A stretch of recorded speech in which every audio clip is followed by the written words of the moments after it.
제이비 어브런슨 주한미군 사령관이 미국이 중국과 러시아의 위협을 상대하는 데 있어서 한국의 지상군을 계속 주둔할 필요가 있다고 강조했습니다. 또 북한이 러시아와의 기술 협력이 없었다면 수년이 걸렸을 도약을 하고 있다고 우려를 표명했습니다. 육군 52보병사단에서 드론 경연대회를 개최했습니다.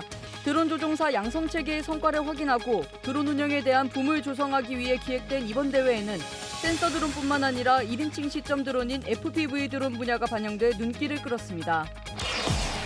64년의 긴 역사를 자랑하며 국군 장병들의 사랑을 한몸에 받는 위문열차가 육군 56보병사단을 방문했습니다. 이번 위문열차에는 가수 황가람과 크랙시 등 많은 아티스트들이 출연해 장병들과 함께 무대를 꾸미며 훈련에 지친 이들을 위로했습니다. 시청자 여러분 그리고 국군 장병 여러분 안녕하십니까? 5월 16일 KFN 뉴스 시작합니다. 제이비 어브런슨 주한미군 사령관이 중국과 러시아의 위협을 상대하는 데 있어 한국의 지상군을 계속 주둔할 필요가 있다고 강조했습니다. 김철환 기자의 보도입니다. 미국 육군협회가 15일 하와이에서 개최한 태평양 지상군 심포지엄에 참석한 제이비 어브런슨 주한미군 사령관은 인도태평양 지역에서 주한미군이 큰 역할을 하고 있다고 설명했습니다. 특히 브런슨 사령관은 한국의 지리적 위치가 전략적으로 중요하다면서 한국이 일본과 중국 본토 사이에 고정된 항공모함과 같다고 평가했습니다. 그러면서 한국에 주둔하는 미군은 북한과 러시아, 중국 지도부의 셈법을 바꾸고 비용을 부과하며 어느 충돌에서든 미국 고위급 지도자들에게 선택지를 제공한다고 부연했습니다. 아울러 주한미군은 북한을 격퇴하는 것에만 초점을 맞추지 않는다며 더 큰 인태 전략의 한 부분으로서 영내작전, 활동, 투자에도 초점을 맞추고 있다고 밝혔습니다. 브런슨 사령관은 또 한화오션이 최근 미 해군 수송함을 정비한 사례를 언급하고 한국의 유지, 보수, 정비 역량이 미국의 인태 지역 활동을 크게 도울 수 있다고 말했습니다.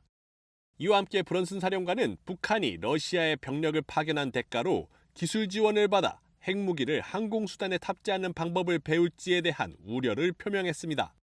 이와 관련해 북한이 러시아와의 협력이 없었다면 수년이 걸렸을 도약을 하고 있다고 평가했습니다.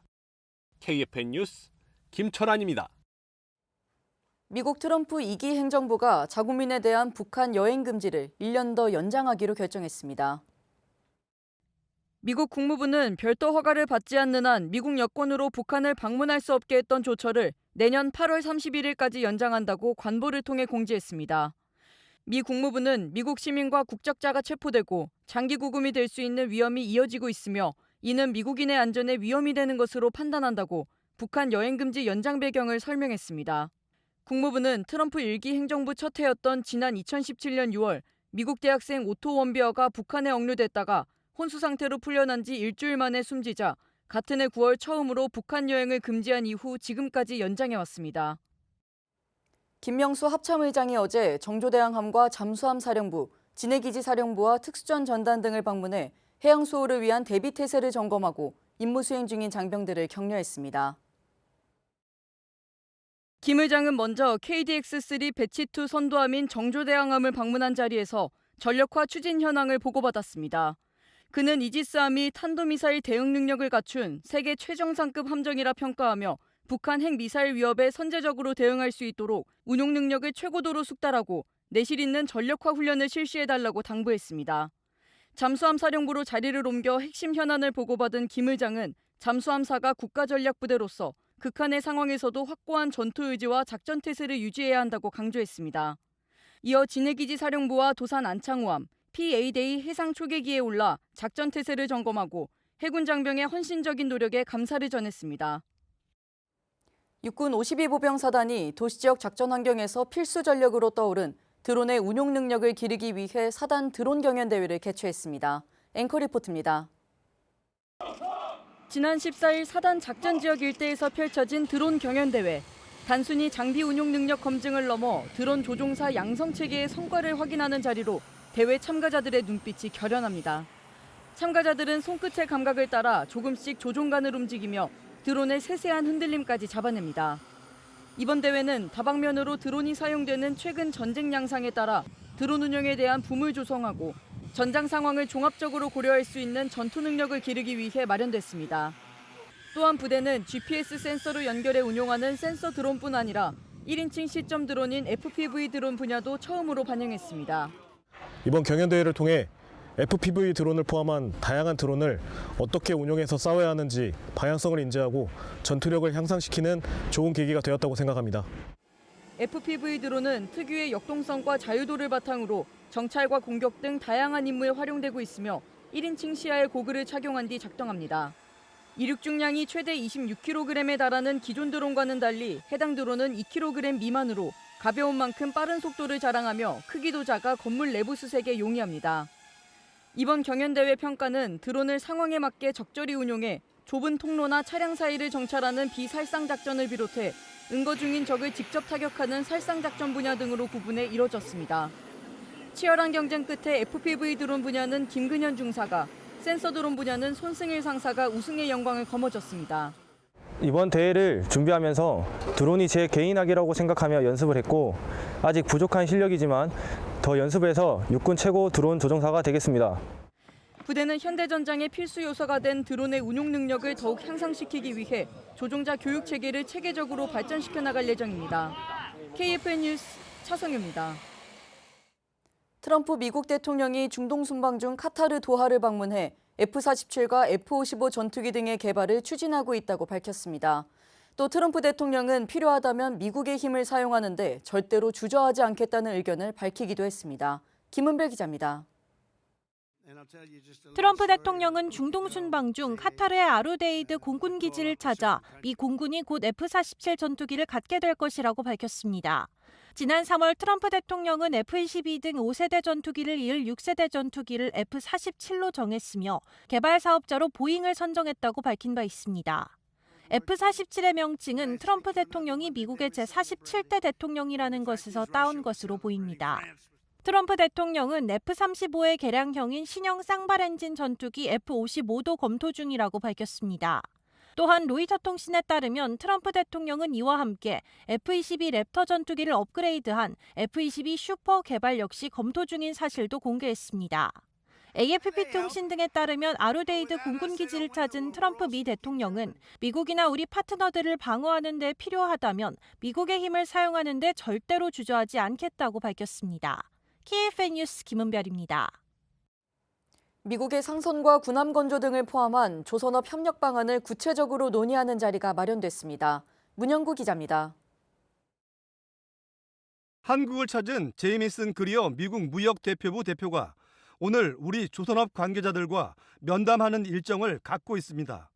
국내 특수선 대형업체인 HD 현대중공업과 하나오션 대표를 만나는 건데 이번 면담은 미국의 요청으로 이뤄졌습니다. 그리어 대표는 먼저 오늘 오전 제주에서 정기선 HD 현대중공업 수석 부회장을 만나 한미 조선산업 협력 방안에 대해 논의했습니다. 이어 오후엔 하나오션 대표를 만나는 일정을 갖습니다. 이들 조선업체와 만나 다뤄질 내용은 미국의 상선을 비롯해 미군 군함 건조, 그리고 함정의 보수, 수리, 정비를 말하는 MRO 등에 있어서 한미 협력 방안에 대한 구체적 논의가 이뤄질 것으로 전해졌습니다. 한미 조선업 협력은 미국 조선업 재건과 중국 해상 패권 견제를 강조해온 트럼프 대통령 당선 이후 구체화하고 있습니다. KFN 뉴스 문현구입니다. 64년째 이어지는 국내 최장수 공개방송 KFN 위문열차가 육군 56보병사단을 찾았습니다. 김은진 기자의 보도입니다. 공연이 시작되자 장병들은 감출 수 없는 한박 웃음과 큰 환호성으로 무대를 즐기기 시작합니다. 그 뜨거운 열기에 무대 위 장병들도 최선을 다해 환호에 화답합니다. 이번 KFN 위문열차 육군 56 보병사단 편은 오두유스, 크랙시, 황가람 등 많은 아티스트들이 참여했습니다. 특히 생활관 스타워즈 코너에 56사단 장병들이 동참해 댄스와 노래, 밴드 연주까지 다양한 끼를 뽐냈습니다. 열심히 같이 준비했는데 좋은 모습 보여드린 것 같아서 너무 뿌듯하고 군 생활하면서 좋은 추억 남긴 것 같아서 너무 좋습니다. 이번 위문열차에는 56사단 장병 1000여 명이 무대를 관람하고 큰 호응을 보냈습니다. 안녕하세요, 오두유스입니다. 네, 저희 오디우스가 위문열차를 통해서 국군 장병 여러분들께 힘을 전해드리러 왔는데요. 늘 대한민국을 지켜주시는 국군 장병 여러분들 정말 감사드립니다. 약 1시간여의 공연을 통해 장병들은 그간의 스트레스를 해소하고 맘껏 즐기며 화합하는 시간을 가졌습니다. 장병들의 끼와 열정을 확인할 수 있는 KFN 위문열차 56사단편은 5월 18일 오전 11시에 방송됩니다. KFN 뉴스 김은진입니다. 국군 체육부대 남자 축구팀이 이번 주말 제주 SKFC를 상대로 연승에 도전합니다. 국군 체육부대는 내일 오후 7시 김천 종합운동장에서 제주 SKFC와 14라운드 경기를 치릅니다. 지난 13라운드 강원FC와의 원정 경기에서 무려 4골을 쏟아부으며 상승세를 탄 국군 체육부대는 7승 2무 4패, 승점 23점을 기록해 중간 순위 4위를 기록 중입니다. 최근 눈부신 활약을 펼치고 있는 박상혁 상병은 이달 들어서만 무려 3골을 꽂으며 진가를 입증하고 있으며 13라운드 베스트 11 공격수 부문에 이름을 올리는 영광도 누렸습니다. 폭발적인 공격력을 바탕으로 승리를 챙기겠다는 각오를 밝힌 국군 체육부대 남자 축구팀 경기는 내일 오후 7시 KFN에서 확인할 수 있습니다. 지난 한 주간 있었던 국방안보 이슈를 정리해드리는 주간 안보 이슈 시간입니다. 김철환 기자가 전해드립니다. 드론을 비롯한 무인무기 체계는 어느새 미래전장의 게임 체인저가 아니라 이제 현대전장의 필수품으로 자리 잡고 있는데요. 금주는 무인 체계 활용을 극대화하기 위한 우리 군의 노력이 돋보였습니다. 먼저 우리 해군은 전투, 자폭, 감시 정찰용 무인기 수십 대를 탑재하는 드론 항모 도입을 추진키로 했습니다. 기존의 F-35B를 탑재하는 경항공모함 계획을 다목적 유무인 전력 지휘함 사업으로 수정한 건데요. 해군은 신형 함정을 기동부대 지휘는 물론 적 핵심 표적 타격과 강습 상륙 작전 등에 활용할 계획입니다. 해군은 또 저비용, 고효율의 상용 드론과 무인 수상정 등을 활용해 해상과 육상의 표적을 감시 타격하는 훈련을 진행했습니다. 이번 훈련에서는 수상 레저용 무인 수상정과 어군 탐지용 고정익 드론, 골판지 드론 등 상용 제품들도 감시 타격 역량을 갖고 있음을 보여줬습니다. 해군은 상용 무인 체계의 작전 운용 가능성을 검증하고 전평 시 이를 활용하기 위한 동원 계획을 발전시켜 나갈 방침입니다. 북한도 전술 종합훈련에서 상용 드론으로 감시 정찰을 한 뒤 북한군이 목표 지점을 타격하는 모습을 공개해 눈길을 끌었습니다. 우크라이나 전쟁에서 경험한 드론 운용법을 북한군 내에 확산하고 있는 것으로 보이는데요. 앞으로도 남북 간 전투용 드론 활용 경쟁은 더욱 가속화할 것으로 예상됩니다. 이번 주에는 한미동맹과 러북동맹이 경쟁적으로 밀착을 과시하는 모습도 보여줬습니다. 러시아와 북한은 러시아 전승절 행사를 맞아 불법적 군사협력에 정당성을 부여하기 위한 모습을 보였는데요. 블라디미르 푸틴 러시아 대통령은 열병식에서 북한군 대표단과 포옹까지 하며 우위를 과시했습니다. 또 김정은 북한 국무위원장은 러시아 대사관을 찾아 파병 정당성을 주장하면서 대한민국에 대한 비난과 위협도 잊지 않고 덧붙였습니다. 한미동맹은 러북의 야합에 대응하듯 주말간 압도적 해군 전력을 동원해 동해상에서 연합훈련을 펼쳤습니다. 이번 훈련에는 율곡 2함과 로렌스함 등 양국 이지스 구축함을 중심으로 수상함과 잠수함 등 함정 10여 척, 항공기 10여 대가 참가했는데요. 해상과 수중, 공중을 통해 침투하는 북한 특수전전력과 잠수함, 무인기를 경멸하는 절차를 숙달했습니다. 벌써 72년을 함께한 한미동맹이 쌓아온 굳건한 우위와 연합작전 수행 능력을 따라잡는 것은 쉽지 않을 것으로 보입니다. 지금까지 주간 안보 이슈였습니다.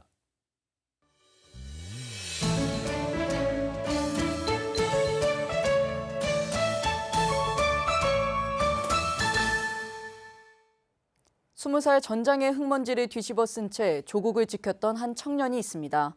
다부동 전투와 평양 탈환 작전의 중심에서 전우들과 함께 끝까지 싸웠던 그는 9순이 넘은 지금도 그날의 함성과 희생을 또렷이 기억하고 있는데요. 6.25 전쟁 75년 호국 영웅 서종구옹의 증언을 통해 다시 한번 기억해야 할 용기의 의미를 되새겨봤습니다. 이태검 기자입니다. 부산에서 만난 서종구홍은 90을 훌쩍 넘긴 나이에도 목소리에서 힘이 느껴졌습니다. 대한민국 6.25 참전 국가유공자의 부산광역시 서구지회장 호국 영웅 서종구. 대구 출신인 서홍은 가세가 기울자 1948년 군에 입대해 국군 1사단 15연대에서 군 생활을 시작했습니다.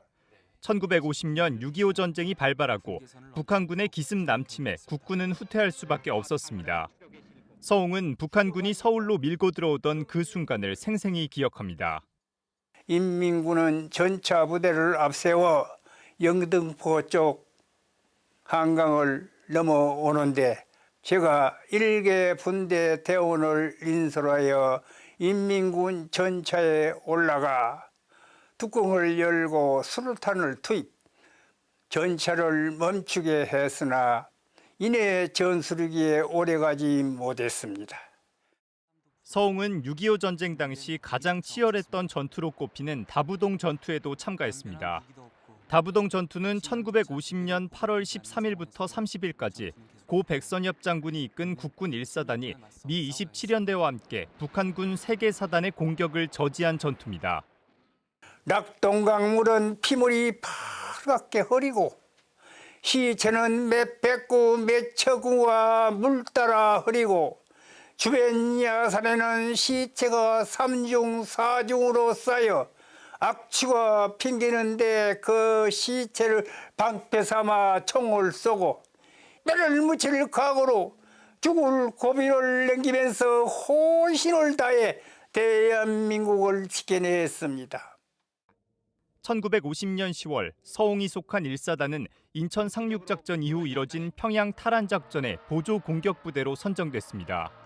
국군과 유엔군은 파상 공세를 퍼부으며 평양을 함락했고 1사단은 퇴각하는 북한군을 섬멸해 큰 전공을 올렸습니다. 하지만 서홍은 전투 중 북한군의 포격에 귀와 다리에 부상을 입기도 했습니다. 인민군 포가 떨어져가지고 발목에 파편이 들어와서 뼈가 불라졌습니다. 여기 뼈가. 하다 오래돼서 흉터만 남아있어요. 이거 폭탄을 같은 게 많이 맞아서 귀막이 또 터졌어요. 그래서 말을 잘 못 듣고 그랬어요. 그 당시에. 부상으로 인해 후방으로 이송된 서홍은 1950년 10월 2등 상사로 명예롭게 전역했습니다. 전쟁 발발 75년이 된 지금 생사고락을 함께한 전우들에게 하고 싶은 말을 물어봤습니다. 만나면 뭐 별말 있습니까? 우리가 서로 운명이기 때문에 조국을 위해서 오늘날까지 헌신했는데 뭐 별 할 말 있습니까? 뭐 서로 안고 우리가 대한민국을 위해서 잘 싸웠기에 대한민국이 현재 유지하고 있다는 말뿐이 더 하겠습니까? 오늘날의 대한민국을 지키는 국군 장병들에게도 선배로서 응원의 한마디를 남깁니다. 대한민국을 위해서 조국을 위해 후손들을 위해 잘 싸워주시면 좋겠습니다. 나라를 지키기 위해 온몸을 바친 서종구홍, 서홍과 같은 참전 용사분들이 있었기에 지금의 대한민국이 있습니다. 후국의 증언 이태범입니다.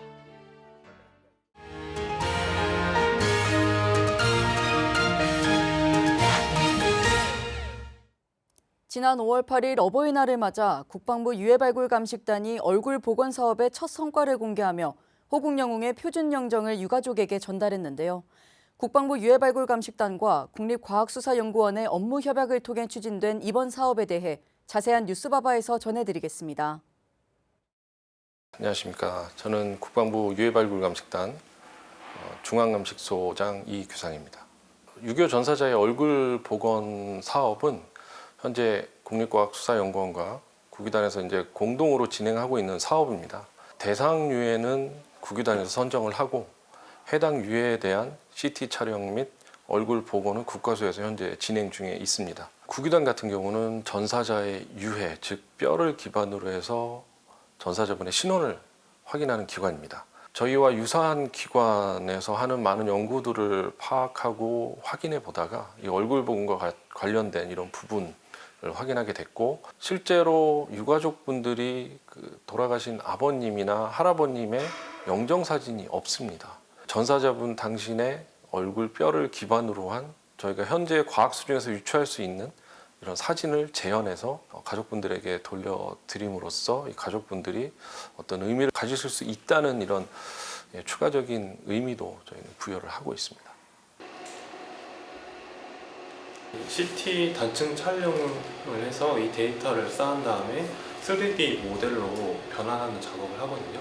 그 전에 저희가 하는 촬영입니다. 실제 두개골이랑 CT 데이터 값이 거의 일치한다고 보시면 됩니다.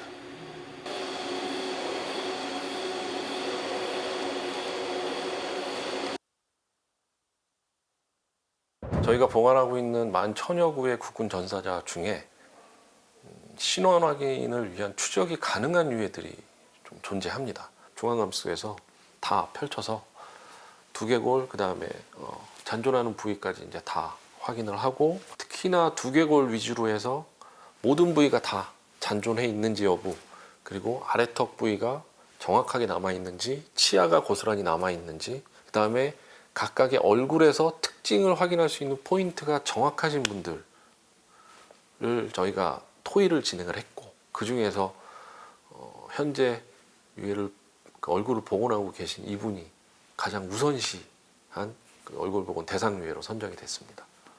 밑에서 CT로 찍은 뼈를 이제 저희가 사용하는 소프트웨어 상에서 이제 정렬을 시키게 되면 이렇게 찰흙 모양처럼 이렇게 나오게 됩니다. 막대기처럼 보이는 걸 저희는 이제 팩이라고 부르는데, 피부 두께를 나타내는 표식들입니다. 그러니까 한국인 평균 피부 두께가 이 정도 된다 하는 표식을 나타내는 걸 부착을 시키고요. 복원을 시킬 때는 전체 얼굴 머리뼈의 계측을 통해서 이제 저희가 계산한 방정식이 따로 있거든요. 이분 뭐 코가 어느 정도 크기일 것이다, 어느 정도 위치에 있을 것이다 예측하는, 이분 신원이 확인되기 전에는 20대 중반에서 30대 초반 정도로 예측을 하셨는데, 신원이 확인된 후에는 이제 사망 당시 26세였다는 것을 알게 되었고요. 거기에 따라서 이제 저희가 얼굴을 어떻게 복원할 것인가 거기서 결정을 하게 되고, 뭐 주름이라던가 얼굴 처짐 정도를 예측을 해서 그 나이대에 맞는 얼굴을 제작을 하게 됩니다. 저희가 목표로 삼는 것은 이분이 살아생전에 가까운 지인이나 가족들, 친척들이 복원된 모습을 봤을 때 이제 그분과 닮았다 하는 정도를 목표로 얼굴 복원을 하고 있습니다. 원래는 국가수에서는 보통 이제 얼굴 부분만 복원을 하십니다. 근데 조금 더 저희가 추가할 수 있는 부분이 당시에 착용할 수 있는 유품들, 뭐 예를 들면 철모라든지, 뭐 턱끈도 물론 같이 이어져 있겠죠. 그 다음에 전투복, 수집한 유품들을 직접 핸드 스캐너를 통해서 다 스캔을 해가지고 실제 복원한 얼굴 위에다가 전투모도 씌워보고, 그다음 턱끈도 이렇게 해보고, 전투복도 입혀봐서 흉상의 형태로 저희 복원을 하고 있습니다. 저희 국방부 유해 발굴 감식단 신원확인 센터 1층에 현재 임시 안치 중인 국군 유해는 현재 11,000여 분이 계십니다. 이런 한 분 한 분의 유해가 다 신원확인 될 때까지 노력하는 게 저희 국방부 유해 발굴 감식단의 가장 큰 노력이고, 이런 11,000여 분의 유해를 신원 확인하기 위해서 동위원소 분석이라든지 아니면 얼굴 복원, 이런 추가적인 그러니까 협업을 통해서 저희가 노력하는 그래도 한 방법이라고 생각을 하고 있습니다. 이런 다양한 방법을 통해서 좀 더 다른 기관과도 협업을 통해서 신원 확인을 위해 노력하겠습니다. 이어서 오늘의 국방단신 전해드립니다. 공군 6탐색구조비행전대 특수탐색구조대대가 항공구조사의 탐색구조 능력과 전술수행 능력을 높이기 위해 전시 탐색구조 전술 종합훈련을 실시하고 있습니다. 지난 12일 시작해 16일까지 전북 진안군 일대 산악에서 진행하는 이번 훈련에는 항공구조사 20여 명과 탐색구조 헬기 2대가 투입됐습니다. 해군 기동함대 대조영함 장병들이 15일 경남 창원시 소재 진해 장애인 복지관을 찾아 봉사활동을 실시했습니다. 장병들은 여름을 앞두고 각종 냉장 장비를 점검하고 복지단 화단을 가꾸는 등 시설물을 보수했습니다. 병무청은 15일 방위사업청 질병관리청과 함께 2025년 합동 데이터 분석 및 아이디어 공모전을 개최한다고 밝혔습니다.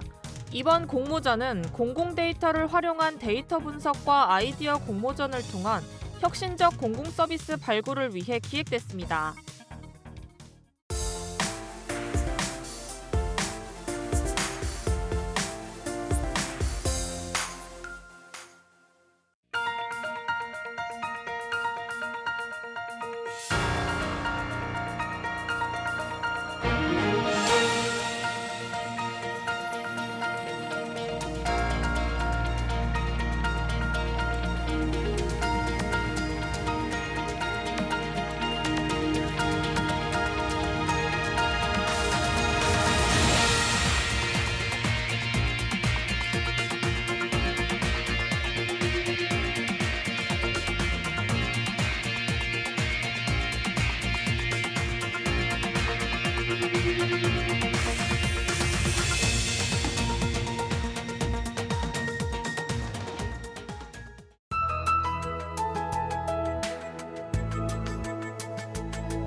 (5월 16일) 기상정보입니다. 현재 한반도는 남서쪽에서 유입되는 저기압의 전면에 위치하여 산발적인 강수가 나타납니다. 오늘 오전 수도권 지역을 중심으로 안개가 자욱한 가운데 약한 이슬비가 내리고 있으며 내륙 곳곳에는 뇌우를 동반한 소나기가 관측됩니다. 또한 해무 유입 및 안개의 영향으로 가시거리 1km 미만에 짙은 안개도 동반됩니다. 오늘은 잦은 소나기가 내린 뒤 점차 비로 바뀌겠습니다. 오후부터 밤 사이에는 남해안 및 제주 지역으로 시간당 최고 30mm의 폭우도 나타나겠는데요. 오늘 중부 지역으로는 5에서 40mm의 비가, 남부 지역으로는 30에서 60mm의 비가 예상되며 남해안 및 제주 지역은 100mm 이상의 비가 내리겠습니다. 내일은 흐린 가운데 오전 내륙 일부 지방은 안개가 나타나겠으며 오후 중반 이후 약한 비가 내리겠습니다. 남부 지방은 비가 대부분 새벽 중 그치겠습니다. 내일 아침 최저기온은 서울 16도, 원주 13도가 예상되며 한낮 최고기온 서울 25도, 원주 강릉 28도가 예상됩니다. 작전 기상입니다. 오늘은 내리는 비로 인해 항공 및 해상 대부분 작전에서 일부 영향을 받겠으며 지상작전도 유의가 필요하겠습니다. 주간 기상 전망입니다. 다음 강수는 월요일과 화요일 사이 중부지방을 중심으로 예상되며 최대 20mm의 비가 내리겠습니다. 강수가 종료되는 20일 오후부터는 다시 기온이 크게 올라 평년보다 2에서 4도가량 높은 수준을 유지하겠으며 이후 당분간 대체로 맑은 날씨가 유지되겠습니다. 이상 공군 기상단 제공 기상정보였습니다. 이것으로 KFN 뉴스를 마칩니다. 시청해주신 여러분 고맙습니다.